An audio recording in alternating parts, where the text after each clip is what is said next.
ଆସନ୍ତୁ ଆଜି ଆମେ ବୁଲିଯିବା କେନ୍ଦ୍ରାପଡ଼ାର ଆରତେଶ୍ୱର ପୀଠ, ଯେଉଁଠି ଏବେ ଚାଲିଛି ବିଶ୍ୱଶାନ୍ତି ମହାଯଜ୍ଞ। ଆପଣମାନେ ଏହି ପୀଠରେ ଏବେ ଦେଖିପାରୁଥିବେ କେତେ ଜନାରଣ୍ୟ। ଏହି ପୀଠ ଏବେ ଉତ୍ସବ ମୁଖର। ଏଠି ହଜାର ହଜାର ଭକ୍ତଙ୍କର ସମାଗମ। ତେଣୁ ଆପଣମାନେ ଜାଣିପାରୁଥିବେ କେତେ ଦୂରରୁ ଲୋକମାନେ ଏଠିକି ଆସୁଛନ୍ତି ଆଉ ବିଭୁ କୃପା ଲାଭ କରୁଛନ୍ତି। ଓ ଆପଣ ଏଠି ଦେଖିପାରୁଥିବେ ଘୃତ ଯଜ୍ଞ, ଅନ୍ନ ଯଜ୍ଞ ଏବଂ ନାମ ଯଜ୍ଞ ମଧ୍ୟ ଅନୁଷ୍ଠିତ ହେଉଛି ଏକା ସାଥିରେ। ଆଉ ଆଜି ହେଉଛି ଅନ୍ତିମ ଦିବସ, ଯେଉଁଠିକି ପୂର୍ଣ୍ଣ ଆହୁତି ଦେଖିବା ପାଇଁ ଅତି ଦୂର ଦୂରାନ୍ତରୁ ଭକ୍ତମାନେ ଏଠାକୁ ଧାଇଁ ଆସିଛନ୍ତି। ଆବାଳ ବୃଦ୍ଧ ବନିତା ନାରୀ ସମସ୍ତେ ଏକାକାର ହୋଇଛନ୍ତି ଏଠି। ହରିବୋଲ ହୁଳହୁଳି ସଂକୀର୍ତ୍ତନ ଧ୍ୱନିରେ ଚୌଦିଗ ପ୍ରକମ୍ପିତ ହେଉଛି। ଆଉ ବେଦଜ୍ଞ ପଣ୍ଡିତମାନଙ୍କର ବେଦ ଧ୍ୱନିରେ ଚୌଦିଗ ପ୍ରକମ୍ପିତ। ଆପଣମାନେ ଦେଖିପାରୁଥିବେ, ଶୁଣିପାରୁଥିବେ। ଏଠାକୁ କେବେ ଆପଣ ଆସିଲେ ଏହାର ମାହାତ୍ମ୍ୟ କ'ଣ ବା ଏହାର ଅନୁଭୂତି ଆପଣ ନିଜେ ହିଁ ଜାଣିପାରିବେ। ନ ଦେଖିଲେ ତାକୁ ଅନୁଭବ କରିହେବ ନାହିଁ। ଐଶ୍ୱର୍ଯ୍ୟ ଶକ୍ତି କ'ଣ ତାହା ଅନୁଭବ କରିହେବ ଏଠି।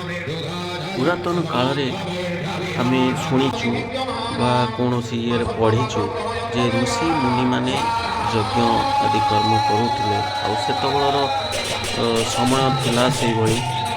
ଏବେ ସେସବୁ ବହୁତ ବିରଳ। ଆଉ ଯାହା ହେଉ ଏଠାକାର ଅନୁଷ୍ଠାନର ବ୍ୟକ୍ତିମାନେ ଏ ପ୍ରଥାକୁ ବଞ୍ଚେଇ ରଖିଛନ୍ତି, ଆମ ହିନ୍ଦୁ ସଭ୍ୟତାକୁ ବଞ୍ଚେଇ ରଖିଛନ୍ତି। ଆପଣମାନେ ଦେଖିପାରୁଥିବେ ଏବେ ପୂର୍ଣ୍ଣ ଆହୁତିର ସମୟ। ଏବେ ଭକ୍ତମାନେ ତାଙ୍କର ଦାନ କରୁଛନ୍ତି। କିଏ ଅର୍ଥ ଦାନ କରୁଛି, କିଏ ଫଳ ଦାନ କରୁଛି, କିଏ ବସ୍ତ୍ର ଦାନ କରୁଛି। ଏସବୁ ଯଜ୍ଞକୁଣ୍ଡରେ ଆହୁତି ଦିଆଯିବ। ଆପଣ ଶେଷ ପର୍ଯ୍ୟନ୍ତ ଦେଖନ୍ତୁ, ଆପଣ ଜାଣିପାରିବେ। ଆଉ କେତେ ସୁନ୍ଦର ମନମୁଗ୍ଧକର ଏ ପରିବେଶ। 5 ଦିନ ବ୍ୟାପୀ ଏହା ଅନୁଷ୍ଠିତ ହେଉଥିଲା। ଆଜି ହେଉଛି ତା'ର ଅନ୍ତିମ ଦିବସ ଏବଂ ଏହି ଅନ୍ତିମ ଦିବସର ଏ ଅନ୍ତିମ ମୁହୂର୍ତ୍ତରେ ଦେଖନ୍ତୁ କେଉଁ ଭଳି ଆହୁତି ଦିଆଯାଉଛି, ଯାହାକୁ ଆମେ ପୂର୍ଣ୍ଣ ଆହୁତି କହୁଛୁ। ଆଉ ସେଇ ସମୟକୁ ପ୍ରତୀକ୍ଷା କରି ରହିଛନ୍ତି।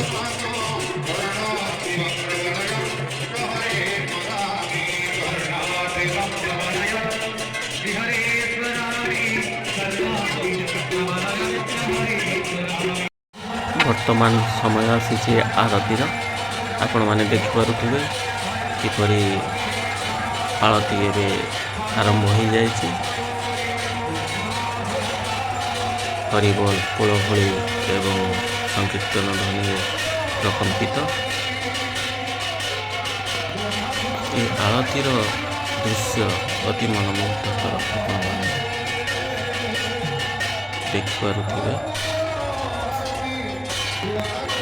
ଏହି ଯଜ୍ଞ ଏହି ମନ୍ଦିରରେ ଅନୁଷ୍ଠିତ ହୁଏ ତ୍ରିବେଣୀ ଅମାବାସ୍ୟା, ଯାହାକି ତ୍ରିବେଣୀ ଅମାବାସ୍ୟା ଠାରୁ 5 ଦିନ ଏହା ଚାଲେ। ଯଦି ଆପଣମାନେ କେବେ ସମୟ ପାଉଛନ୍ତି ବା ଏ ଅନୁଷ୍ଠାନକୁ ନିଜସ୍ୱ ଚକ୍ଷୁରେ ଦେଖିବାକୁ ଚାହୁଁଛନ୍ତି, ଏହା ସେହି ସମୟରେ ଆପଣମାନେ ପହଞ୍ଚି ପାରିବେ ଆଉ ବିଭୁ କୃପା ଲାଭ କରିପାରିବେ।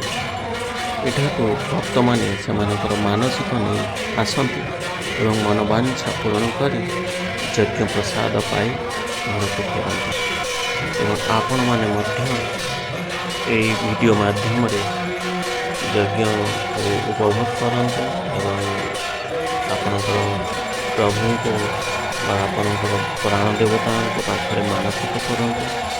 ମନୋବାଞ୍ଛା ଆପଣଙ୍କର ବି ପୂରଣ ହେଉ। ଆପଣ ଏହି ଭିଡ଼ିଓଟି କେତେ ସମୟ ଦେଖିଥିବାରୁ ଆପଣମାନଙ୍କୁ ଅଶେଷ ଅଶେଷ ଧନ୍ୟବାଦ। ମହାଦେବ ଆରତେଶ୍ୱରଙ୍କ କୃପା ଆପଣମାନଙ୍କ ଉପରେ ଥାଉ ଏବଂ ଆପଣଙ୍କର ସମସ୍ତ ମନୋବାଞ୍ଛା ମନୋକାମନା ପୂର୍ଣ୍ଣ ହେଉ। ଓମ୍ ନମଃ ଶିବାୟ। ଜୟ ଜଗନ୍ନାଥ।